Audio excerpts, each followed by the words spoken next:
This is my second time recording this video. The first time I recorded it, it was about 30 or 40 minutes too long. This is still going to be a long video. I just went on yap fests about like every point I was trying to make.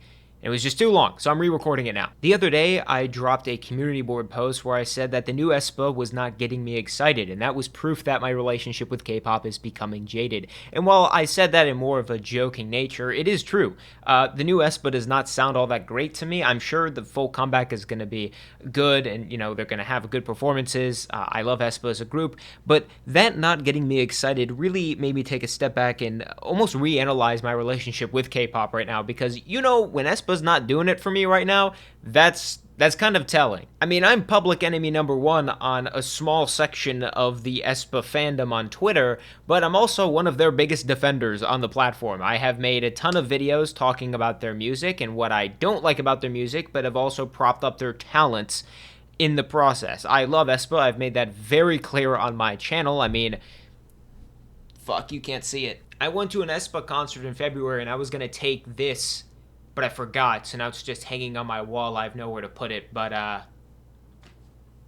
yeah, I'm the biggest winter stan on the platform, and don't let anyone tell you different. My loss of interest in K-pop in 2025 is wholly my own. A lot of it is subjective. Don't get me wrong, it's spurred on by objective issues in the industry, but a lot of it is internalized subjectivity, and I don't want people to kind of use that in their own view of K-pop. I want you all to come to your own conclusions about K-pop, and your interest should not sway your interest in K-pop. I want you to come to your own conclusions. I also don't want this video to sound doom posty either. I know some of my content at times can sound doom posty. It's been heralded on different platforms as sounding doom posty, but I don't want that to be this video.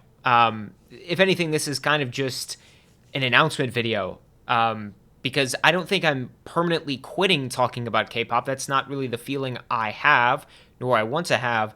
Instead, I really want to diverge from just making K-pop content on this channel. I do have a gaming channel where I talk about that kind of stuff, but I've also talked about non-gaming stuff on there too. That's kind of just like a side channel for like whatever the fuck I feel like making. And at first I made that channel for the reason I'll be talking about in this video and my disinterest in K-pop, but since I've realized that I also want to spread my ideas to a bigger platform, which is this channel.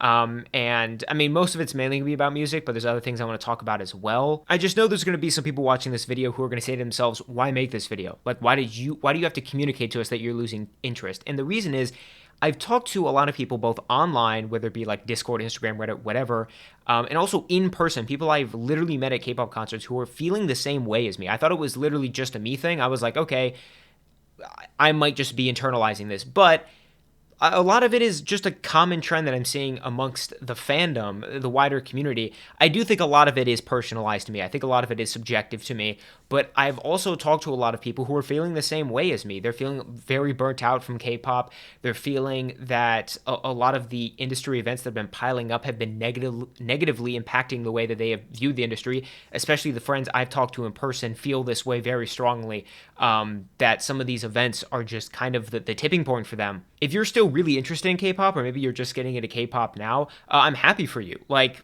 explore the genre, find what you like, be interested in it to any varying level that you feel like. I don't want this video to be K-pop sucks and I hate K-pop now, because that's not true. I don't hate K-pop. K-pop is my most listened to genre on Spotify this year. I've been blasting P1 Harmony and Boys Next Door. I have a ton of K-pop albums. I'm going to more K-pop concerts coming up. I don't plan on stopping.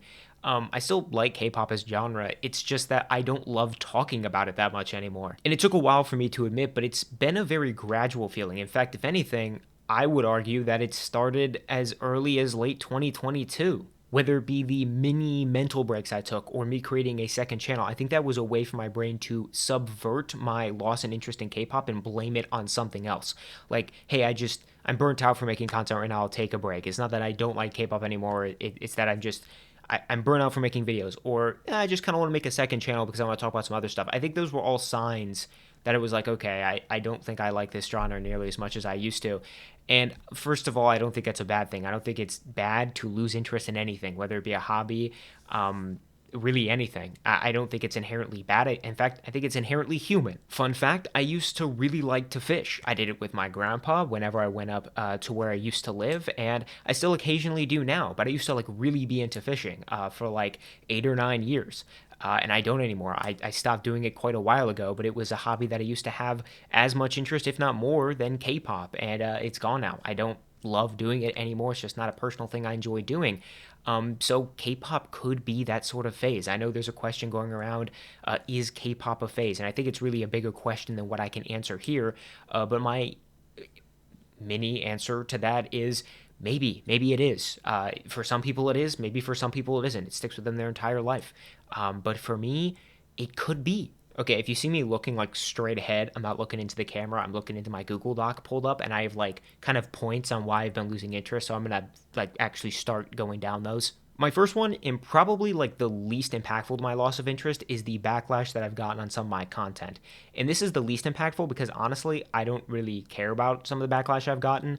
I've internalized a lot of the critiques, but a lot of the hatred and stuff doesn't really affect me that much. It did for specific few videos, but like my Blackpink video being kind of thrown around online as being this sort of like people begging others to unstand the group. Look at these guys hating. I don't fucking care. Like that whole Twitter thread that my video was like waved around as being some sort of catalyst. I don't fucking care because I know that person is just completely full of shit. If they would have watched the video, they would have known that that's mainly untrue. And in the video, I literally say, hey guys, this is a personal opinion. I'm not telling you to understand them. I'm telling you why I understand them. And if they just watched the video, they would know that. But like that's why I'm not super upset about those sorts of videos. I will say the Espo one I made a few years ago, the only video on my entire channel which I turned comments off because it was becoming egregious. That video, I've talked about it enough, so I won't rant on it much here. Did do some mental damage to me for like a week or so after I dropped it. Like I was not in a great headspace for like 2 to 3 weeks after I dropped that. I did not like becoming public enemy number one for a sect of people because I'd never been that before. You know, I had seen other K-tubers who I thought made, you know, very complainatory, very hate-filled content become that justifiably, and I did not think that what I thought at the time was a pretty well-researched video do that. It just kind of so happened to drop at a really poor time, and I was unfortunately a victim of those events. But now, looking back at it, like what, 2 to 3 years later at this point, I don't really care anymore. I don't think many of the people who hated me for that video care anymore. Those are really the only videos that I've ever gotten backlash on that have ever, like, mentally changed the way I view the community or K-pop, and it didn't really do it in that big of a way. I just wrote it down as a bullet point because it was something that did at the time have an effect on me. And I also will say the backlash that I've seen creators get for criticizing New Jeans is also something that is very troubling to me. I'm someone who's very much like smack dab in the middle of Hybe versus New Jeans. I'm not going to talk about it at all in this video because I don't even want to open that can of worms. But I'm someone who likes to analyze both sides of the argument, and I'm someone who's been in defense of Islet before. I made a video a few months ago in defense of Islet, and I really hate the fact that bunnies can just not get through their head that people can and will criticize New Jeans for their actions in the entire slew of events with Hybe, because they are not perfect in the way that they have approached the situation or what they've done in court or whatnot. And the lack of critical thinking behind that fandom to attack people for that kind of shit is debilitating to watch as a casual viewer of the entire situation. Like, holy shit, let people speak about how New Jeans have fucked up at points in this entire situation. No one is perfect. I'm not perfect. You're not perfect. And the fact that so many bunnies just want to relentlessly attack people for others just giving New Jeans justifiable, rightful criticism for what they've done is so depressing to me. And I know it's because that community is full of a bunch of just diehard, passionate fans that want to defend who are, you know, young girls from a very predatory industry, but that doesn't mean that they're not at fault for some things. And that has also kind of stilted my interest in K-pop because New Jeans and their fandom aren't the only ones that are going to do this kind of shit, you know? I will say, when I found out that a few of the New Jeans members willfully met up with a known, member of the Bunny fandom who is a diehard defender of them, very public about it online, has since deleted their channel because they were exposed as being a racist in the past, and also because they are kind of known as being somewhat of an anti to some other groups online, and just the way they defend New Jeans is super nonsensical. It's giving like diehard super fan for an NFL team. They met up with this woman willfully. Like, we're talking to them privately in the comments. They never expected that to be exposed, but this person did expose it. And when I figured out that happened, I was like, yep, they're cooked. Like, that's not a great look. And I lost a lot of confidence in New Jeans and the members when that happened, because it's just not a good look for them. I don't have to really explain why. Okay, next bullet point. I really hate the fact that communities are just constantly bickering and yelling at each other about shit that literally does not matter. Like, I'm not talking about criticizing or yelling at other groups for cultural appropriation or racism or that kind of stuff. That is justified, and those are conversations that we need to have. I'm talking about, like, who's the better dancer, who looks prettier in this outfit, or which group has better music, even though that's all subjective. That shit, in the amount of arguments that happen because of it, and I'm talking like arguments that turn into really hateful kind of stuff, is so dumb to me. First of all, you all are wasting your time, like absolutely wasting your time. It is so needless. It is so stupid and toxic. And I also think a lot of the rhetoric that's thrown around is damaging and distasteful, like shit that companies could sue you for defamation. Like, it's not great. If you think companies are too harsh for their actions against certain fans or like YouTubers for what they have said, I think the opposite. I think companies are being way too nice to some of you all with what you say online. You are lucky some of these companies do not go after you, because some of the shit that you say on Twitter and TikTok and Reddit, you're liable for some shit. That's all I'm saying. And I know the wider community has declined severely, because I was there in 2017, 2018 as a K-pop fan. The community back then was nowhere near as toxic as it is now. Like, don't get me wrong. It was still toxic, very much so. One of the most toxic I've been a part of. But there were still like these like beacons of hope scattered amongst the community that you could find refuge in. And now it's just like, man, like in Dragon Ball Super, when Zamasu like ruins the entire timeline and Zeno has to step in and like wipe the entire timeline.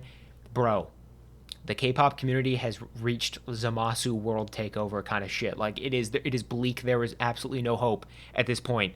That doesn't mean I don't think you should try to be kind to others in the community. I always encourage kindness and thoughtful discussion and analyzation and even critique. And I encourage you to do it positively. Please don't let that message from me say that you can't or shouldn't do it. You should.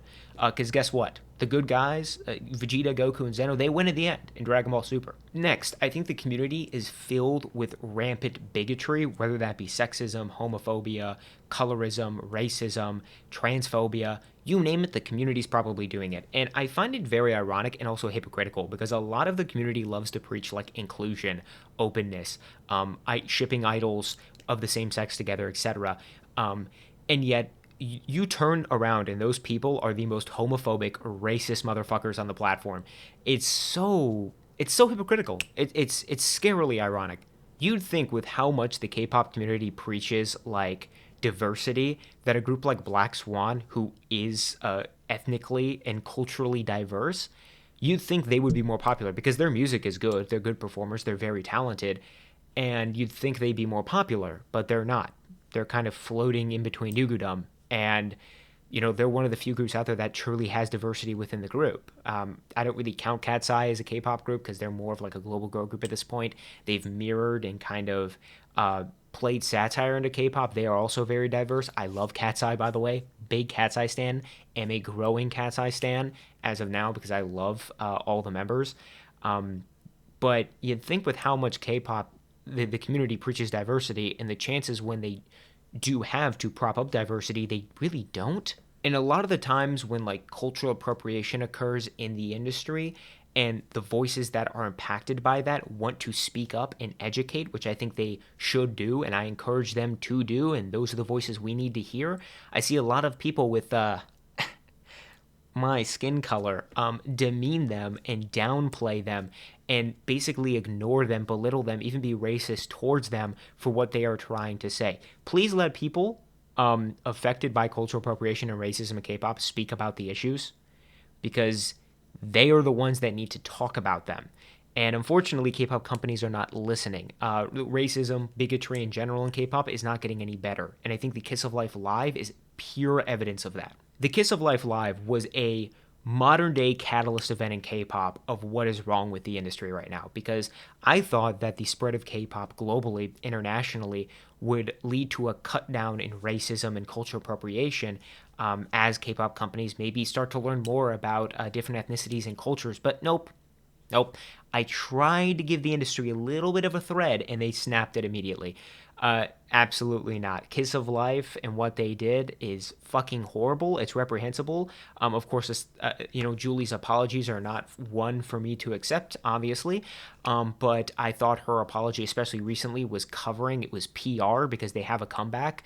And I thought that's what the apology was for. I've seen PR. I've seen it in other communities. That's what it looked like to me. So, especially since Julie was the same person to say, I believe, either say or mouth the N-word pre-debut, and then she apologized for it, and then went and did that shit again. So obviously she didn't learn from her lesson the first time, and I don't think she's going to learn from it again. I didn't say it publicly, but I did take down my Kiss of Life video talking about Midas Touch, a video which I really liked, because I did not want to promote a group that did such disgusting things, and I will no longer be listening to their music. I haven't since the event, but I just want to say now, I don't listen to Kiss of Life's music, and I'm not promoting them, and I don't want to promote them at all as a group. I think what they did is disgusting, and I think stripping them monetarily of support, so not buying albums from them, not streaming their music, is the best way to get the message across of, hey, this shit was bad and we don't accept it. Unfortunately, because there are so many clashing opinions and views in the community, a lot of those boycotts are never really successful. The only one we ever saw that was really successful was the Luna boycott, and that's because it was kind of the community rallying against a company and their disgusting practices rather than a cultural appropriation talking point, which unfortunately has multiple angles that are attacked. I really think cultural appropriation is just bad. Every which way you look at it, but some people love to defend it sometimes. Some people love to defend racism from their idols for no reason, and because there are clashing opinions, it leads to companies getting away scotch-free on a lot of these events. The K-pop industry perpetuates these issues, and there's so much rampant queer baiting, homophobia, racism, colorism, and cultural appropriation within the industry, and I don't think it's getting much better. And I think recent events especially have shown us that it's not getting much better. And the K-pop industry is just a bad fucking place. It's just a bad place. And I say that in comparison to the pop industry in America, which is also not a great place, but at the very least with how global it's become and how many eyes have been plastered on the industry, trends like the mistreatment of, underage boys and girls in bands in the early 2000s, at least that sort of diminished over time in the American pop industry, to the point where we saw a lot of those boy bands and girl bands die out entirely. In K-pop, it still exists. You have literal 13 and 14-year-olds debuting, and that's a problem. I made a video a while ago, which at the time was pretty hypocritical of me to make, because I talked about how minors in K-pop was a bad thing, and even though it was to continue, I thought it was a bad thing. I still listen to groups with minors at the time. I listen to Islet, I listen to New Jeans, and to an extent, I'm still a hypocrite on this point, and I will, say it right now. I don't think a lot of people admit it when they should, but we can still critique things when we engage in those things. I can critique capitalism while being in a capitalistic society.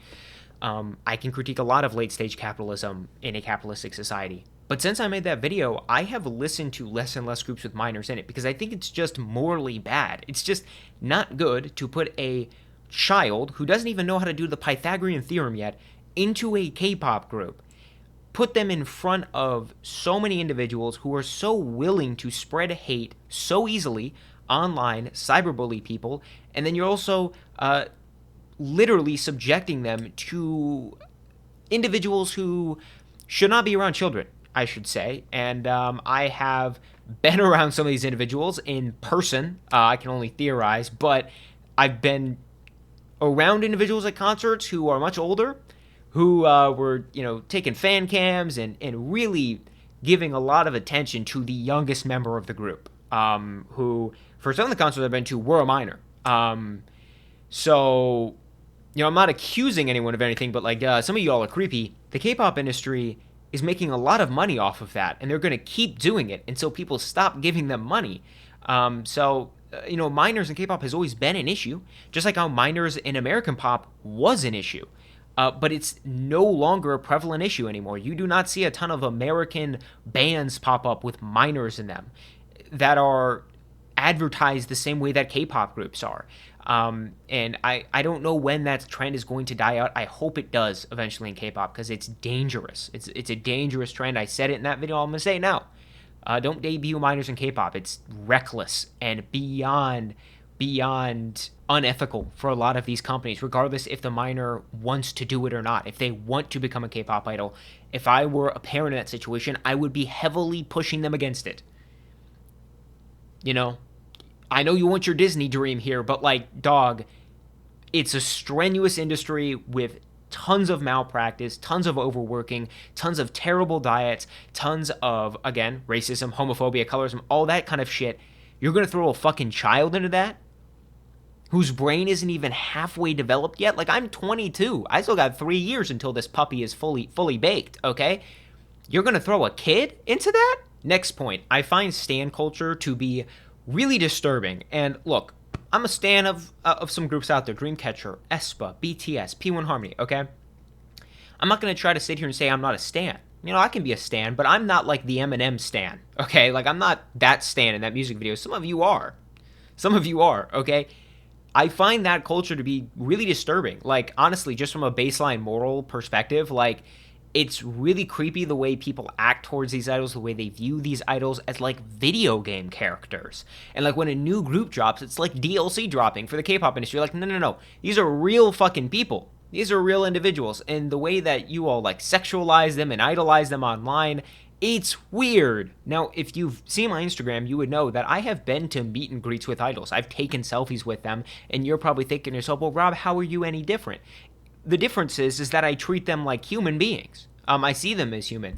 And the reason I know that, and I know it's kind of weird to have this self-justification moment, but when I showed up to those fan signs, to get my album signed, to get the selfies, whatever, when the idols walked into the room, they did their little walk into the room, everyone else is screaming their fucking head off. And I'm not saying these individuals are bad people. In fact, most of the people I talk to they're really friendly, super nice. And I'm not necessarily saying that these individuals who are screaming are all a part of this toxic stan culture. But a lot of individuals were screaming. I saw some people faint.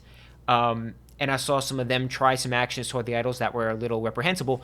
But everyone else was screaming, and I wasn't. I was actually a little underwhelmed because they would enter, and I'm like, wow, am I supposed to be incredibly excited about this? Am I supposed to be screaming, and is my heart supposed to be racing? Don't get me wrong. The first time I took a selfie with an idol, it was a Purple Kiss member. She even pointed it out. She was like, why are you shaking? And okay, to my defense, it was actually pretty fucking cold there. It was they had that shit at 65 degrees. It was like a refrigerator. But I was kind of nervous because it was okay, I'm meeting an icon, right? But the more and more I took selfies with these idols and stuff, I didn't care. I didn't feel anything. I didn't feel like I was meeting some sort of video game character, or I was meeting LeBron James. I'm okay, I'm just meeting another human being. In fact, the recent pictures I kind of took, I believe I took them with Ampers in one and some before, they didn't feel awkward. They just felt kind of whatever. Hey, I'm getting a picture with this random idol. Cool. It's a cool screensaver. It's a cool, hey, I can tell my friends moment. But besides that, there's no feeling there from me. I viewed these idols no different than the person walking down the sidewalk that I pass on campus. And the problem is that a lot of people in the community don't act this way. And I'm not trying to say that my way of acting towards these idols is morally superior, but I do think some parts of it are more respectful, nice, than the way that some of these other people treat these idols, the way they sexualize them, the way they herald them as fucking human gods. It's kind of weird. It's why you see so many fans outrage when these idols are not perfect human beings, when you see them drink and do actions, or you see them support a political party. Okay, I'm not saying anyone for sure did. I'm just saying it'd have to be a hell of a coincidence. It's why you see such outrage to all of these events, because people don't view these individuals as human. They idolize them and create this perfect individual in their heads, And when that mirage is fractured, anger comes out because of these parasocial relationships that others form onto other people, which is incredibly unhealthy and dangerous. And I feel like this has been beaten to death in the community and just in general online. So I'm not really going to specify it any longer. I just think that it's unhealthy. I don't have that winter flag hung up on my wall because I view her as some sort of demigod. I have it hung up because I think she's hot and I respect her as a singer and as an artist. That's it. That's why it's up on my wall, guys. At my peak of enjoying K-pop, I felt stan culture changing the way I behaved and the way I acted towards other people and how I viewed the industry. And it was overall not great. And I know some people would be like, well, that's just your will failing. You don't have the willpower to overcome stan culture. And absolutely not. I've seen some people who I would never tag as being K-pop fans or diehard stans be diehard stans and say some out-of-pocket shit that you would never expect from them. Like, K-pop and the way it like infects your brain is a different sort of obsession that I can only describe as being otherworldly. I see a lot of people who aren't K-pop fans ask stans and diehard fans, and they say, how can you let something that is so obviously negative infect your life? And the only thing I can say is K-pop is deceivingly gravitational. Its pull is kind of similar to a black hole. And some people can escape it and some people can't. My next talking point is that I've started to gravitate towards other music more. I found myself indulging in other artists and really just reaching outside of the bounds of K-pop more. I honestly have like 3 album of the year contenders really for music I've listened to, and none of them are K-pop. In fact, K-pop doesn't even fucking come close to album of the year. There isn't a single project this year that would even be in my top 10 right now. And that is just because I find all this other music to be better. And if you want to ask, like, what are your top 3 albums of the year? Magic Alive by McKinley Dixon, All American Fuckboy by Duckworth, and Mayhem by Lady Gaga are my 3 favorite albums this year. And I doubt that they will be my 3 favorite by the end of the year. I'm sure there'll be other projects that come along, but those are my 3 favorite. Like Magic Alive by McKinley Dixon is so good that I showed my other like K-pop stan friends it, and they were all like, holy shit, this is good. Like, and I don't want to say that like as if you're a K-pop stan, you can only like K-pop, but like I've seen some K-pop stans gravitate so much towards K-pop that that's all they listen to. And for me, I think the most healthy listening experience is like kind of indulging in multiple genres and listening to multiple artists and doing multiple things. People who just stan BTS or like they just stan Blackpink or they just stan Twice and that's all they listen to. That's the music they listen to. It's like, I'm not going to judge you wholeheartedly, but like you are not getting the best out of music by doing that. Like even BTS, who has an immaculate discography, I fucking love BTS's discography. I will go to war for it. It is great. Just by listening to BTS, you are not getting the entire picture of K-pop, but you're also just not getting the entire picture of what music brings to the table as an art form. Especially with how serialized K-pop is from. If you just listen to K-pop as your only music genre, I'm sorry, you're not really getting a lot out of music in general. A lot of K-pop is boring, a lot of it is shovelware, a lot of it is not great. Your average comeback in K-pop is like a 5 out of 10 at best.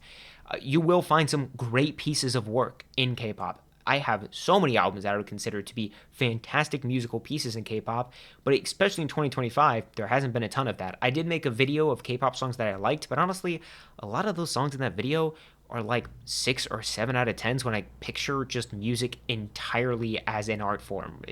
Like, if I think about other hip-hop artists I listen to or pop artists in the West I listen to, most of K-pop does not stack up to that. According to Stats FM, my top 10 artists that I've listened to the most this year, there's only 4 K-pop groups in that being Boy Next Door, Dreamcatcher, aespa, and P1 Harmony. But some of the other artists above them are like Duckworth, McKinley Dixon, JPEG Mafia, The Zame. I've listened to a shit ton of Lady Gaga, like Kendrick Lamar. I've listened to a ton of other people this year, and I've been really enjoying it. I've loved the expansion of music from myself this year. I shouldn't say from myself because I don't make the music. That I've listened to. Music that I've listened to this year. Just for the funsies, I'll include my top 10 tracks and albums here as well. So tracks this year for me is 10 Toxic Romantic by Duckworth, 9 Paint the Town Blue, from Arcane. I do not remember listening to that a lot. Maybe I listened to a lot while I was playing League of Legends. But 8 is Run Run Run by McKinley Dixon. 7 is Armageddon by Espa. 6 is Dangerous by Boy Next Door. 5 is Hurricane Jim by Duckworth. 4 is Pretty Boy by P1 Harmony. 3 is Takeover by 82 Major. 2 is Sugar Water by McKinley Dixon. And 1 is Duh by P1 Harmony. I lied about the album 1. Stats FM does not show me that with a free account. So, no albums. But I imagine it's a lot of P1 Harmony, 82 Major, and like Espa and stuff. The next point I wrote down here was that I'm tired of dealing with all the industry events. Like, I talked about the Kiss of Life thing earlier. I guess I, jokingly touched on the Karina thing earlier as well. But there's just so much shit going on in the industry that is so negative that I don't want to surround myself with it anymore. Like, I don't want to even care about any of this shit anymore. Like, I don't want to put any sort of like mental thought into thinking about what side I need to take or how I think about a certain industry event. I just don't even want to care about it. I don't want to be near it. I feel like it's every other day that an idol is exposed as being racist or exposed as being homophobic or is doing this or is doing that. And I'm like, I don't want to be a fan of an industry where this shit is regulated, where nothing is happening, nothing is learned, nothing is taught. There are no lessons being taught or conveyed. Like, remember when like half of the Blackpink group was exposed? Like I think over half was exposed as like saying the N-word pre-debut or shit, and their fan base is so big that nothing happened. No apologies, no nothing from any of the members because they don't need to, because their fan base is so big. There's no lesson learned there. The only people who learned a lesson there was the K-pop companies, because they learned if your group gets big enough and this shit gets exposed, nothing is going to happen. Nothing is going to happen. And that shit pisses me off because I've seen YouTubers take that same approach. I've seen them take that same moral and mental approach, and it drives me fucking bananas because it's so morally reprehensible in my opinion. I can't say morally incorrect because a lot of this is subjective, but it's shit that I don't like. That's it for a lot of the points surrounding the fans, the music, the industry itself. I also have had a loss of interest in KTube in general. Not that the creators making videos on this platform are not great at what they do. Like Winner Rosie, amazing content. Cho Jimmy, amazing content. Like, there are creators who make fantastic content that I love watching, but KTube has felt really dry. And I know I made this type of video a long time ago, which then Cho Jimmy commented on, and I want to say it's a subjective thing to me. There's plenty of great KTubers out there that make great content. They put a lot of effort into it. And, I always say make KTube content as long as it's positive and you want to do it, right? And you have a message to spread. Even if it's one that's been said already, I'd recommend doing it. But for me personally, with my loss of interest in K-pop, it's also simultaneously led to a loss of interest in KTube. Like, I have not really had the drive to go out and watch a lot of KTube videos. I just don't really care that much. And I also think that, and I've heard this from other people in the KTube community, that KTube has felt like kind of, not that it's dying, but that it's very stagnant right now. And I think KTube goes through cycles, so I think eventually it'll pick back up again, and we'll see a ton of creators make awesome content, and it'll expand, and we'll see new creators enter the scene. I don't think a community like that will ever die, but I do think it is becoming very stagnant in the type of content that's made. A lot of it revolving around drama content and stuff that I personally don't care to watch. This is all going to wrap around to the beginning of the video where I kind of talked about the future of this channel, and that is that K-pop content will still be a feature on this channel. I'm not just abandoning K-pop as a source of me to talk about. Like, I'm still going to talk about comebacks. I'll still talk about things I want to talk about. For example, it was like just last month where I promised that I was going to make a deep Discog dive type video on Almost 90, and I actually got done recording a good amount and editing a good amount of that video. It's just that a lot of this landslide of disinterest in K-pop really started to pile up in most of late May and early June.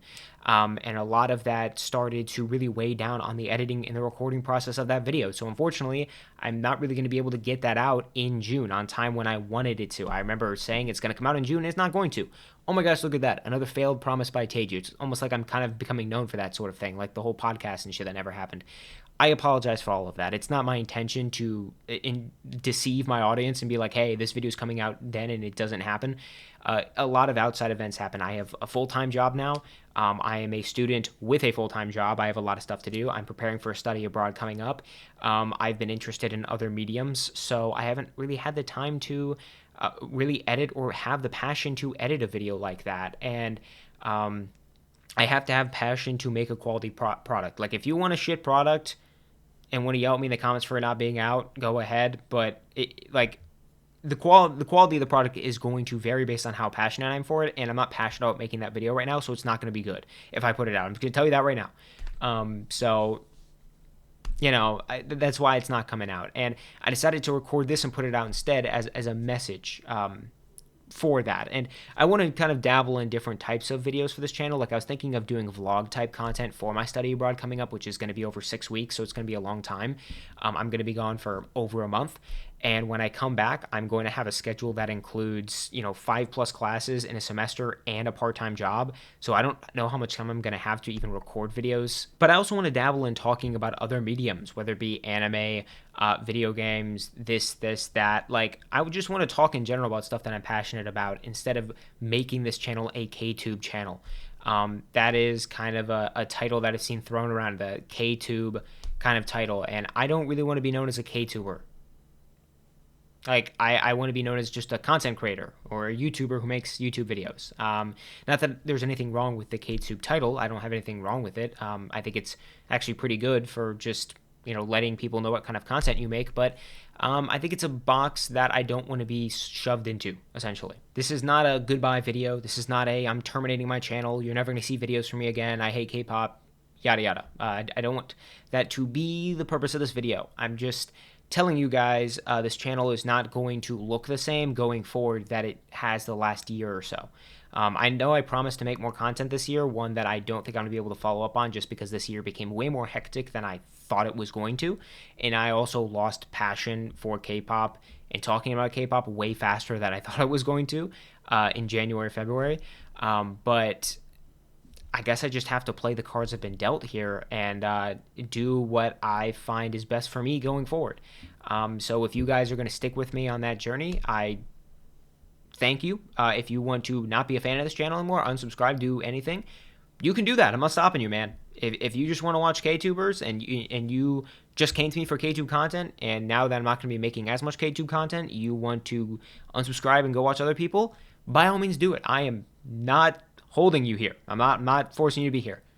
I wish you the best of luck in whatever you want to do, and go do it. I encourage it. But if it's one thing I've always been on this channel, it's honest. Even when the takes have been bad at times, even when they've aged poorly, they've always been honest takes. And that comes with my passion for the subject. And I'm going to be honest here. I don't know if I can continue making K-tube videos the way I've had in the past. So that is the point of this video. I am losing interest in K-pop, and I don't know if that's going to continue. I don't know if it's going to rebound and I become a huge fan of it in the future again. I don't know where it's going to go. But I'm also not scared of that path either. I'm not, like, fearful of me losing interest in K-pop. At this point, I'm just kind of accepting it as, like, a natural part of life, like it is any other hobby. Because it is. I'm not going to try to gaslight myself into thinking that losing interest in K-pop is weird or a bad thing. It's a perfectly normal thing to happen. And I don't think you all should gaslight yourselves into feeling that either. I think it's self-destructive and harmful. Sorry for holding you guys here for 30+ minutes of me ranting about why I'm losing interest in K-pop. I feel like I just needed to be transparent with my audience before changes were made to my channel going forward. I don't want people to get confused on why things are happening, why a certain video is posted or why I'm not posting as much. That's why. It's just me being honest. And whenever I upload next, I hope you're there to see it. I want to end off this video by giving a big thank you to the viewers, subscribers of this channel, former patrons, whoever gave me money on this channel. Haven't had a Patreon for over a year, but I'm still going to thank you guys for giving me money because you guys gave me money for reactions. Like, you did not have to do that. But thank you to the sponsors I've had who have sponsored my content in the past as well. Thank you to all those individuals because you have kept my passion for making content alive and really allowed me to do something that I never thought I was going to. I really wanted to be a YouTuber when I was a kid. It was actually a dream of mine. It's something I've talked about in the past on this channel, but it was something I really wanted to do, and you guys have given me a platform to do that very thing, and I could not be more thankful. This is my favorite hobby that I have. I have a lot of hobbies, and YouTube is my favorite. I don't know. I do like football and gaming a lot, but YouTube's definitely top 3. Thank you to all of the great K-tubers that I've met along the way of me making content, whether it be K-tubers that I met and I may not talk to anymore, or K-tubers that I still talk to and interact with now. You all have inspired me greatly in the content that I make, and I have enjoyed talking to all of you. And yeah, that's about it. The next time you see me, I'm going to be in a different country, and I'm not going to reveal which country that is until I'm actually there. So stay tuned for that.